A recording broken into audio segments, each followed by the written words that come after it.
Dos escritores checos, dos escritores de la por entonces llamada Checoslovaquia, desde la literatura reflejaron, describieron la naturaleza oscura del totalitarismo. Desde la literatura del absurdo lo hizo Franz Kafka con su novela El proceso, que si bien fue una novela publicada en el 1925, 1926, él ya había muerto y su amigo Max Brod, traicionando su deseo de no publicar nada, de que no se publique nada de lo que él había escrito, bueno, publicó toda su obra para bien de la literatura universal. El proceso había sido escrito antes de que Stalin terminara de convertir en totalitario el régimen que había creado Vladimir Lenin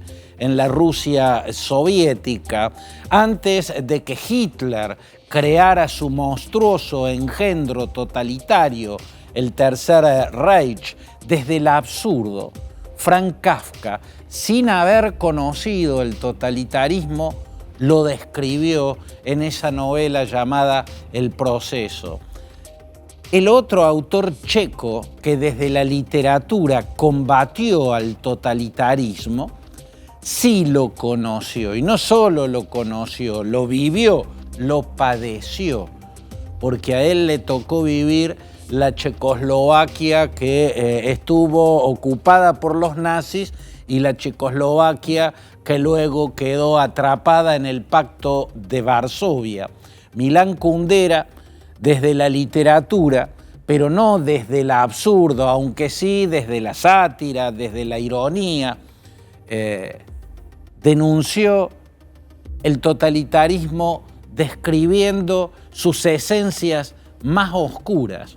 Su primer novela, que fue también su primer gran denuncia contra el totalitarismo, fue publicada en 1967, un año antes de que los tanques soviéticos ingresaran a Checoslovaquia para aplastar ese proceso reformista impulsado por Alexander Dubček y conocido como la Primavera de Praga o la construcción del socialismo con rostro humano. Un año antes de ese trágico 1968, el de la invasión soviética a Checoslovaquia, Milán Kundera escribe su primer novela, La broma, en la que un personaje, Ludwig Hahn, que era él en realidad, porque repite su propia vida en ese personaje nada más que en tono de sátira, hace que ese personaje, Ludwig Hahn, quede atrapado eternamente en las consecuencias de una broma que había hecho sobre la nomenclatura soviética en los tiempos de Stalin. Para colmo, en esa broma había incluido a Trotsky, motivando la indignación, la furia de Stalin, y ahí quedaba atrapado en las consecuencias. En esa novela, La broma denuncia, mostrando la naturaleza del totalitarismo, denuncia la oscuridad de ese tipo de sistema, mostrándolo como lo que es, la dictadura absoluta. En el mundo hay muchas dictaduras, muchas autocracias, pero el totalitarismo es una muy especial, ¿no? Las dictaduras pueden ser de distintas gradaciones. El totalitarismo es la dictadura absoluta. Eso es lo que describió en su naturaleza, en su esencia más oscura, Milán Kundera. Y también a través de la creación de palabras. En realidad no la creación de palabras, la utilización de palabras checas que hizo conocidas en el mundo y que fueron útiles para entender esa esencia oscura que él señalaba como rasgo fundamental del totalitarismo. En su libro, el llamado Libro de la risa y el olvido, Milán Kundera usa la palabra litost o litost. El litost o litos, no sé cómo se acentúa en checo, no tiene una traducción precisa. Hay quienes lo traducen como arrepentimiento, pero Milán Kundera lo utiliza para explicar la visión repentina, o sea, el sentimiento atroz, la atroz sensación que genera la visión repentina de la propia miseria. Eso es el litost, ¿no? Generalmente el litost se produce, o sea, esa atroz sensación de descubrir la miseria de la realidad en la que uno está, en la que uno se encuentra, se produce al poder comparar con la realidad de otros, en este caso de otros países.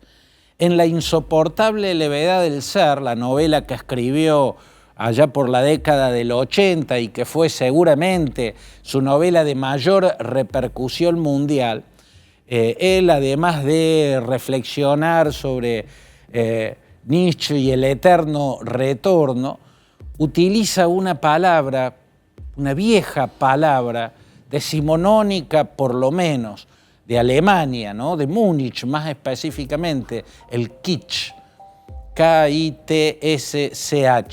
el kitsch, que después en el mundo, popularizado por la novela La insoportable levedad del ser, es una palabra que se va a convertir en sinónimo de lo cursi, de lo de mal gusto, pero en realidad tiene una significación mucho más profunda. Milán Kundera usa el término kitsch como sinónimo de el envoltorio grandilocuente, imponente de un vacío. Eso que tiene una apariencia de grandeza, pero detrás del envoltorio no hay nada. Eso que tiene la monumentalidad de lo trascendente, pero en realidad detrás de esa monumentalidad lo que hay es intrascendencia. Es el envoltorio imponente de un vacío, eso es el kitsch. Y él describe la grandilocuencia ideológica de las ideologías totalitarias, en su caso del comunismo. Él vivía en Checoslovaquia, a través de describir los 1 de mayo, ¿no? Actos formidables, monumentales, donde el protagonista parecía ser el pueblo, ¿no? Las masas en las calles, las masas, las multitudes en las plazas.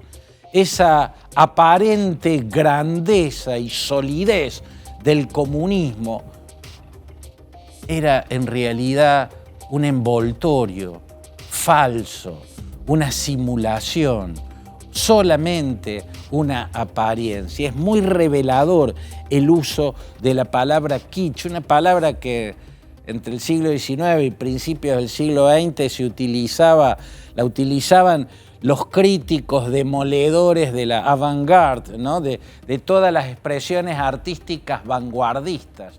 Las criticaban llamándola kitsch, ¿no? Lo que aparentaban una genialidad o una grandeza que en realidad no tenían, en realidad era la nada misma. Así la veían quienes usaban esa palabra para criticar todas las expresiones del vanguardismo en el arte. El tema es que el uso del concepto kitsch fue muy revelador de esa naturaleza oscura que Milán Kundera señaló en el comunismo. Václav Beloravsky, un filósofo checo también, dice que la tesis de Kundera es que la verdad que no reconoce una verdad opuesta es en realidad un kitsch. O sea, para Václav Havel no existe una verdad única. Para Milán Kundera, Václav Havel fue quien encabezó la revolución de Terciopelo, un gran dramaturgo y el primer presidente de la Checoslovaquia postcomunista y luego de la República Checa cuando se separó de Eslovaquia. En este caso, Milán Kundera no creía en la existencia de una verdad única. Toda verdad tiene una verdad contrapuesta, y reconocer la otra verdad es parte de lo genuino. Por eso Velihovsky dice que la tesis de Kundera es que la verdad que no reconoce a una verdad opuesta es en realidad un kitsch, ¿no? Algo que tiene apariencia de absoluto y es la nada misma. Por eso Milan Kundera le hizo un gran aporte, no solo a la literatura con sus libros y también como dramaturgo, sino a la comprensión de la historia y de la política, sobre todo explicando el fenómeno del totalitarismo, fenómeno que Franz Kafka imaginó antes de que existiera, antes de vivirlo en carne propia, pero que Milan Kundera lo padeció en carne propia, en aquel país que se llamaba Checoslovaquia y del que acaba de morir muy lejos porque tuvo que exiliarse en Francia y allí vivió el resto de su vida hasta morir hace pocos días, a los 94 años.